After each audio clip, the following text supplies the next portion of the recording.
ایک طرف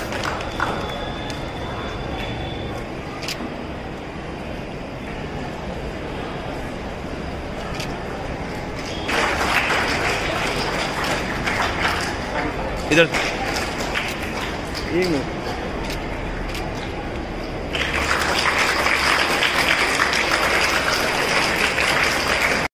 بڑے ہوئے تھے، انہوں نے ایک موقع پر کہا تھا تعلیم کے بارے میں کہ ہم سمجھتے تھے کہ لائے گی فراغت تعلیم، کیا خبر تھی کہ چلا آئے گا ساتھ الحاڑ بھی،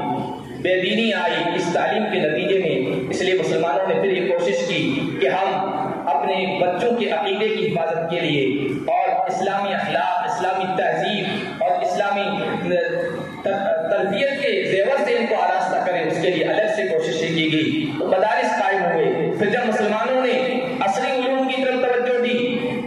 اسکول قائم کیے، اپنے کالج قائم کیے، تو اس میں چونکہ سلیبس تو وہی پڑھایا جا رہا ہے جو لارڈ میکالے نے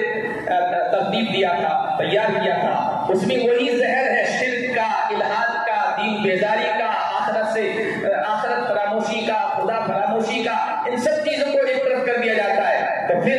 مسلم اسکولوں میں اور کالجوں میں اس بات کی کوشش کی گئی کہ اسلامی تعلیم اور تربیت کے لیے فکر کی جائے۔ چنانچہ یہ جو آپ دیکھ رہے ہیں کوششیں، یہ اسی کا نتیجہ ہے۔ اس لیے یہ جو کوششیں ہو رہی ہیں، یہ آپ کے ذہن میں، آپ کے دماغ میں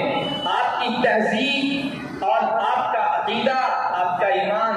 آپ کا ایک خاص جو کلچر ہے، آپ کی جو پہچان ہے، آپ کے ذہن و دماغ میں اس کو سوال کیا جائے، اس کو بٹھایا جائے، اور یہ بنیادی چیز ہے۔ حضرت مولانا علی میاں رحمۃ اللہ علیہ اس بارے میں بہت فکر مند تھے اور اس سلسلے میں انہوں نے بڑی کوششیں کی ہیں۔ فرمایا کرتے تھے کہ مسلم ملت کو، قوم کو اور ان پڑھنے والے بچوں کے سرپرست اور والدین کو چاہیے، ان کی یہ ذمہ داری ہے کہ یہ جو سلو پوائزن نصاب کے ذریعے سے شرک کا، کفر کا، بے دینی کا ان کو پلایا جا رہا ہے، اس کے خلاف کوشش کی جائے، اس کو ختم کرنے کی کوشش کی جائے، اور اس کے لیے یا تو مکتب کا نظام قائم کیا جائے یا پھر اسکولوں میں، ہمارے خود کے اسکول ہیں، وہاں یہ عقائد سکھائے جائیں اور اسلامی تربیت کا نظام کیا جائے۔ اور الحمدللہ کامیابی کے ساتھ آپ کے یہاں یہ چل رہا ہے۔ آپ سے جو پڑھنے والے بچے ہیں، بچیاں ہیں، نونہال ہیں، ان سے یہ درخواست ہے کہ آپ نے اتنا اچھا یہ پروگرام پیش کیا، ابھی بچے پڑھ رہے تھے ترجمے کے ساتھ، تھوڑی سی بات میں بڑوں کے لیے عرض کر دوں کہ ان بچوں نے بڑی بڑی دعائیں ترجمے کے ساتھ کی،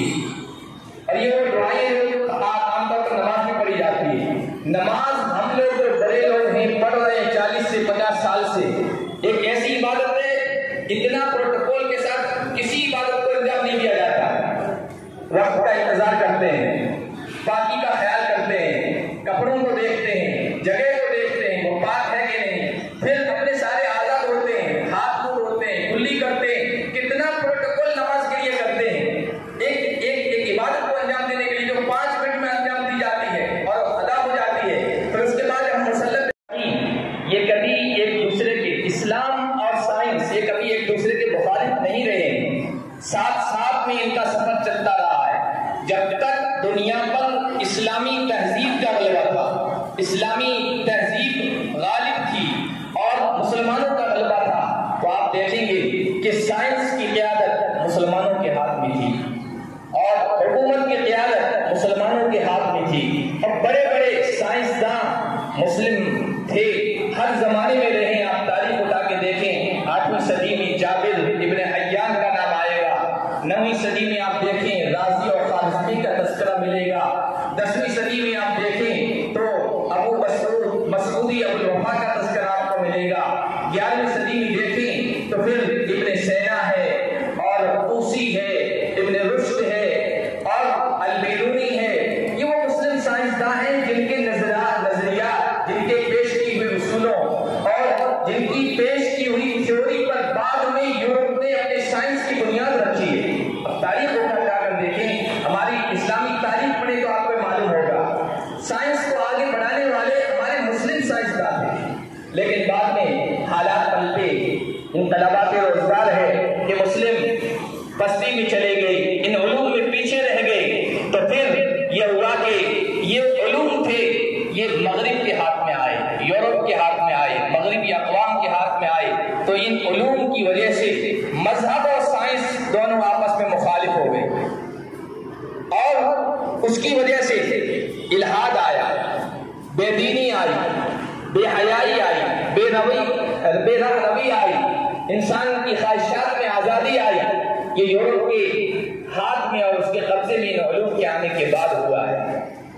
اس لیے جہاں جہاں اسلامی حکومتیں تھیں وہاں یہ علم ایک ہی جگہ پڑھائے جا رہے تھے۔ ہم جو کہتے ہیں جدید، قدیم، دینی اور عصری، یہ بات کا فرق ہے۔ علم تو ایک اکائی ہے، علم کی تقسیم نہیں ہوتی کہ یہ عصری یا علم ہے اور یہ دینی علم ہے۔ علم ایک اکائی ہے، اس کی تقسیم نہیں ہے، یہ بات کی تقسیم ہے کہ جب غیروں کے ہاتھ میں یہ سارے علوم چلے گئے اور ان علوم کے ذریعے سے، سائنس کے ذریعے سے انہوں نے الحاد کو پھیلانا شروع کیا، بے دینی کو پھیلانا شروع کیا، تو پھر مسلمانوں نے اپنے طور پر کوششیں شروع کی کہ ہم اپنے دین، اپنے عقیدے، اپنی تہذیب، اپنے کلچر، اپنی شناخت اور اپنی پہچان کو بچانے کے لیے دینی تعلیم کا الگ سے انتظام کریں۔ اساتذہ نظام اور یہاں زیر تعلیم طلباء و طالبات، اسلام نے علم کو بڑی اہمیت دی ہے۔ اسلام اور علم کا جو تعلق ہے وہ چولے اور دامن کا ہے، یہ دونوں لازم و ملزوم۔ اور ابھی اس پروگرام کا آغاز کیا گیا، شروعات کی گئی، آپ نے دیکھا جو آیتیں پڑھی گئی، وہ آیتیں وہ ہیں جو سب سے پہلے میرے اور آپ کے آقا جناب محمد مصطفیٰ صلی اللہ علیہ وسلم پر اتری۔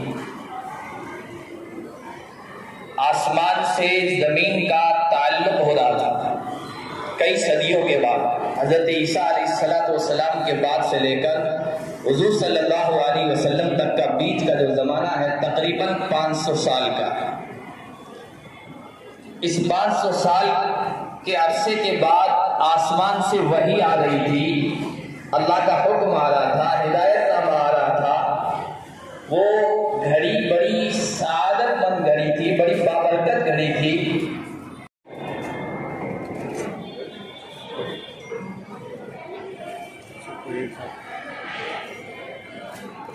ان کو 1 منٹ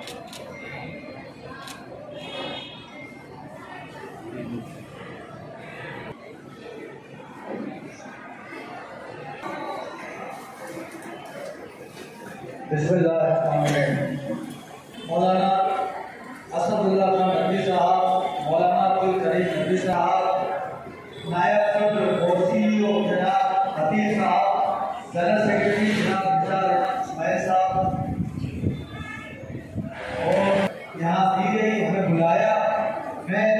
مالوان مسلم ایجوکیشن کہ انہوں نے ہماری عزت افزائی اس طرح کی ہے کہ ہم اس کو کبھی فراموش نہیں کر سکتے۔ قائم دنیا کے بعد سے جیسے جیسے انسان نے ترقی کی ویسے ویسے اس کے علم میں اضافہ ہو گیا۔ ادب سے چلے آ رہے تعلیم کے سلسلے میں جب سے ہم دینی تعلیم سے روشناس ہوئے ہیں، دینی تعلیم ہی ہمیں حرام اور حلال سے روشناس کراتی ہے اور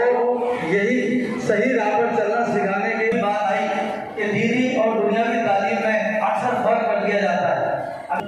اگر اس کو سمجھ لیں تو اسی میں مکمل تعلیم ہے، چاہے وہ دین ہو اور وہ دنیا ہو۔ دنیا کی تعلیم اس سے الگ کبھی نہیں ہو سکتی۔ میں سمجھتا ہوں کہ جس طریقے سے یہاں پر یہ ادارے چل رہے ہیں، نماز کیا ہے؟ اللہ سے راز و نیاز کا ایک ذریعہ ہے۔ اللہ سے ہم باتیں کر رہے ہیں اور قرآن پڑھ رہے ہیں تو اللہ ہم سے کچھ کہہ رہا ہے، لیکن اتنے بول کے بعد ہم آگے کھڑے ہوتے ہیں، ہمیں یہ پتہ نہیں ہوتا ہے کہ ہم اللہ سے کیا کہہ رہے ہیں اور اللہ ہمیں کیا پیغام دے رہا ہے۔ 40 سال نماز پڑھ رہے ہیں، 40 سال سے ان سے پوچھیے کہ آپ جب نماز شروع کرتے ہیں سبحان اللہ کیا کہہ رہے ہیں، آپ الحمد کیا کہہ رہے ہیں، آپ بعد میں جو آیتیں پڑھ رہے ہیں ان میں کیا کہہ رہے ہیں، ان کو پتہ نہیں ہے۔ یہ سوسائٹی کی ان فکر مندوں کی کوششیں ہیں کہ آپ کے بچوں کو یہ سب چیزیں یاد کرا دی گئی ہے، عقیدہ بھی سکھایا گیا ہے۔ ابھی یہ چیزیں جنہوں نے سیکھ لی، یہ نقش کل حجر پتھر کی لکیر کی طرح ہو جاتی ہے اور آگے یہ بہت کام آتی ہے۔ بچیوں اور اپنے بچوں سے کہوں گا اسی تہذیب، اسلامی کلچر اور شناخت کے ساتھ آپ آگے بڑھیں۔ اکبر الہ آبادی کا اشعار کہہ کر میں اپنی بات ختم کرتا ہوں، تم شوق سے کالج میں پڑھو،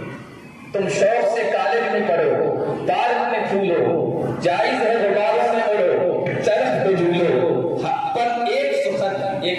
پر ایک سخن بندے عاجز کی رہے یار، اللہ کو اپنی حقیقت کو نہ بھولو۔ السلام علیکم ورحمۃ اللہ۔